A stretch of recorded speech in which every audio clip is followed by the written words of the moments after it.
What's up, ladies and gents? xcalizorz here, bringing you some team deathmatch on High Rise. I will be using the Riot Shield. Have I gone crazy? Have I lost my mind? Riot Shields on TDM? It's madness. Madness. But, in all honesty, it really isn't that bad if you know how to do the melee reduction trick, or flash knifing, as the guy I learned it from calls it. And I like that name too, it's pretty catchy, so I'm gonna call it that too, flash knifing. But anyway, the way you do this trick is, first you melee, you hit RB, or equipment, and then Y. So RB and Y for the 360, or R1 and triangle I think it is, for PS3. And if you're on the PC, you can use those fancy mouse macro abilities, and you can do it every time, so congratulations for playing this on PC. You can make the Riot Shield just a little bit more useful. But yeah, you'll notice that I went with cold-blooded instead of lightweight because the benefits you get with lightweight really aren't that great on a Riot Shield as compared to the bonus that a submachine gun or sniper rifle would get. So yeah, it just works like that. And look who we have there, the MightyHutch. Just got knifed by apple pie. Hope it was delicious. So yeah, he creates my game. He thought it'd be cool to join it and then ignore me. But I won't hold it against him because I'm somewhat of a nice guy.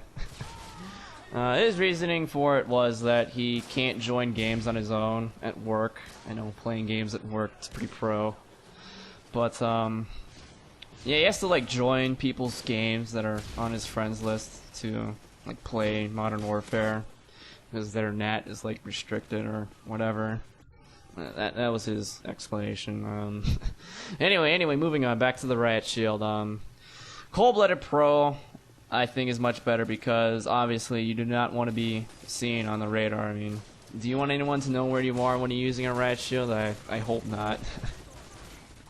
And you definitely don't want to be getting shot at by air support and, you know, AC-130s and all that. Unless you want to be a team player and, you know, use Stinger missiles, then it really doesn't matter. I prefer the Akimbo Magnums myself, but to each their own. So yeah, I think cold-blooded is much better, and obviously you need to use Commando. I know, I hope you guys can forgive me. I'm using it with a Riot Shield. Come on, cut me some slack. And what is this guy doing? I think he's like trying to get his naked snake on. The noob didn't pay attention to his camo index. It was like at a -75, so obviously he didn't stand a chance against my Hawkeyes. And I think this pretty much sums up High Rise in a cubicle. Sniping from the office, not doing much of anything else. And this is how you properly get your camo on. Look at that. Surprise, bitch! See? Nothing to it. Sit in the corner and you look like a barrel, no joke. You'd be surprised how many people walk right by you and then you can catch them with their pants down or pants on the ground. Pants on the ground, he's looking like a fool with his pants on the ground. I apologize, I'm a terrible singer, but it's a great song. It's a great song. Gotta admit that much. But yeah, anyway, back to the Riot Shield. And this is a great AC-130, by the way. I don't know why they thought it'd be a good idea to give one building a sunroof and one building that's completely cut off from, you know, blowing shit up. It's great map symmetry. Yeah. And look what we have here! Guy with cold-blooded on the roof. Unfortunately, that was a good camo spot, but unfortunately the care package gives you like -5,000, so it was pretty out there. For those of you who don't know what I'm talking about with the camo, it's Metal Gear Solid 3. Great game. I would recommend anyone to try it. It's pretty cheap now, I think. Maybe 10, 15 bucks. Definitely worth it, so. Yeah, anyway. For an option that like kind of leans itself to increase survivability, the Riot Shield really isn't that good at surviving.